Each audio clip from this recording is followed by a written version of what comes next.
rico.t.toro, and the L stands for La Familia.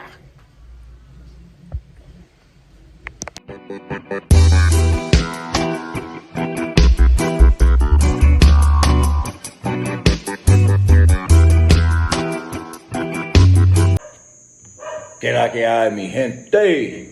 Rico Toro. Give y'all a little something before I leave to the States tomorrow. On the eve of that, we are. It's raining, so I'm kind of delayed stepping out for a little bit. So, anyways, a couple of things to talk about here. First, let me just tell you, the La Familia thing it's a vaina, or a thing, is what Dominicans would say, a vaina. You know, it's just something that, I came up with one day, and, after a few people have called me La Familia here, hence the tattoo on the back of the arm. So anyways, the La Familia shirts, that's a thing I just started thinking of, like, other people that I want to consider La Familia. So basically, those that I consider La Familia now, I've actually tapped them on the shoulder and basically been like, bro, you're La Familia. Miss Lady, you're La Familia. So basically, I got to know you personally. I have to have spent some time over years, or a lot of conversations recently, to kind of consider somebody part of La Familia. So, there's standards, there's boxes to check, how you move about this country, or how you embrace Latin culture as a whole. Do you feel the music? Do you know the language, or are you working on the language? Are you trying to evolve at least? Are you taking steps to progress? We'll be learning bachata. Some people, got residency here. They have children here. Non-Dominicans that really have just jumped in, that are just like embracing the life here. And some Dominicans, because I'm tight with them, they're La Familia. So basically, that's what it's about. So just did a short release, small release, gave out 15 shirts. Well, I have 2 of them, and one of my brothers has 2 also. So 13 people got the free edition. So they're not for sale. You can't buy your way into La Familia. Some of you, I'm sure, out there meet all the criteria, check all the boxes to be what I consider La Familia. We just haven't had the opportunity to meet in person or hang out enough to realize that. So for, some guys, some guys will be able to purchase, if they choose to, down the line, after we've met, and kick it a little bit and see, are you the type to, are you embracing it? Are you down with some barrio or campo La Familia action, etc.? So enough on that. Enough on me. So, is she waiting for you in your hotel while you're not there? So let's say you're coming up on down or whatever to Sosua on Saturday, and she's coming up from Santo Domingo to meet you for a little romantic getaway for the 2 of y'all in Sosua. Somehow you find a way, you put her on the list or whatever. She checks into the hotel on Wednesday, Thursday, 2-3 days before you get there. Because you paid for it, the room, the reservation. Is she sitting around waiting for you? example. I'm at Europa one day, and one of my moto conchos I'm quite familiar with, and he's kind of quite the player sometimes. He comes out with this big grin ear to ear, and I'm like, bro, what's up, man? And he's like, yeah, I just smashed, he tells me in Spanish, I just smashed some chica in some gringo's room. You know, he's not here yet. He's in Santiago or San Domingo or something for a couple of days. And put her up in the room, I guess. And, you know, I was giving a ride somewhere and started talking it up with her. So, hey, she invited me in, you know, 1,500 pesos, yeah.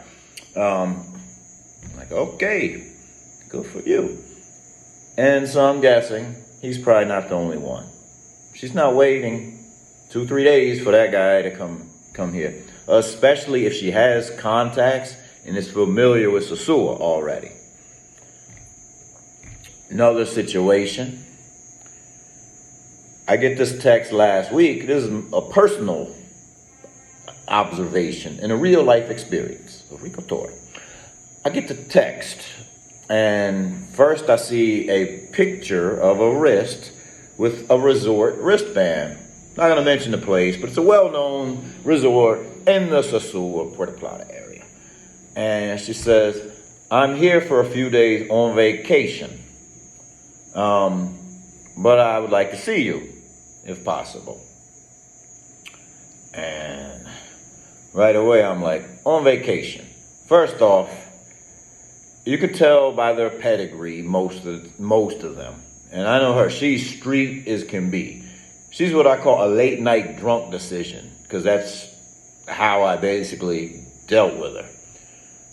And only her and one other girl do the things that she does to me, for me, or allows me to do. I'll leave it at that. So, she, was like, yeah, I'd like to see you. And, right away, I know she's, kept up, she's, held up with some dude for the weekend. He probably came down to Sosua from the States. She came up from the capital.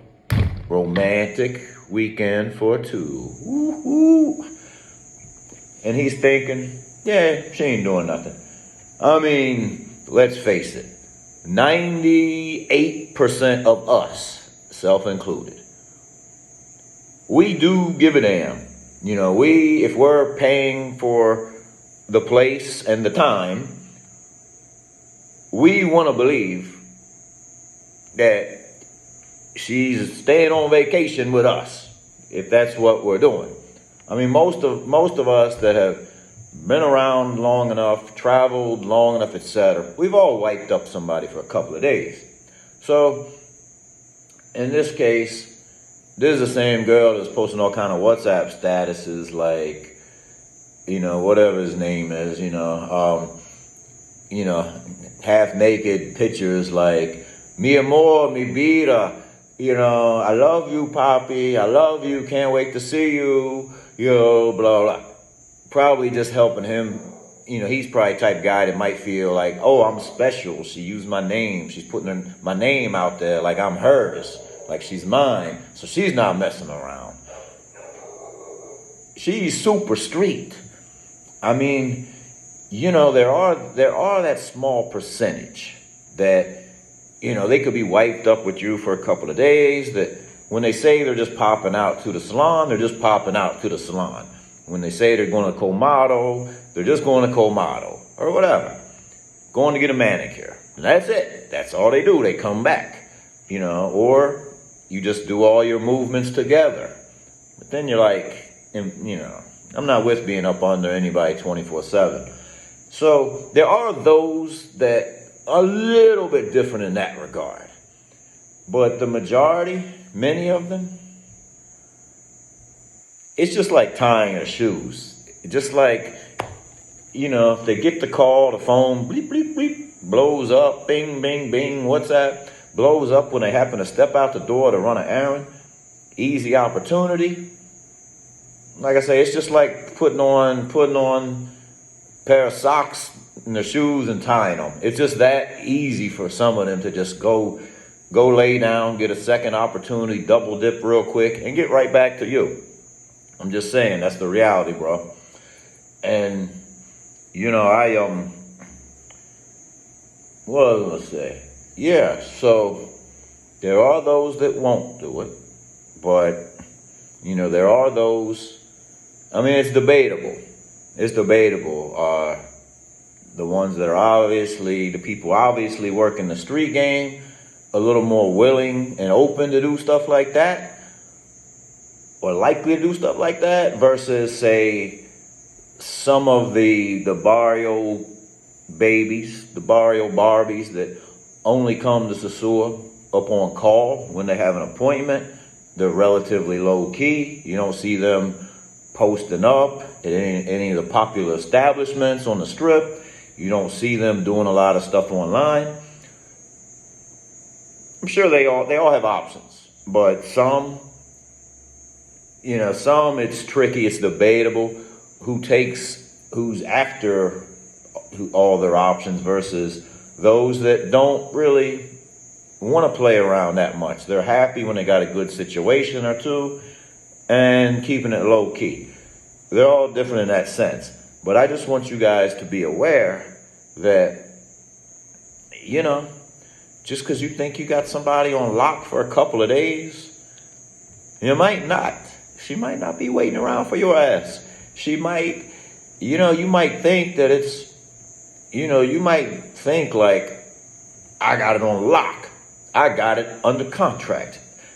I got her on lease for 3 days, And in actuality, sometimes we don't. I say we. It's happened to the best of us probably, whether we know it or not. So just want to leave you guys a little something before I step away. So hit that thumbs up. Thanks again for the support. Hanging out there with Rico Toro. Y'all be well. Peace.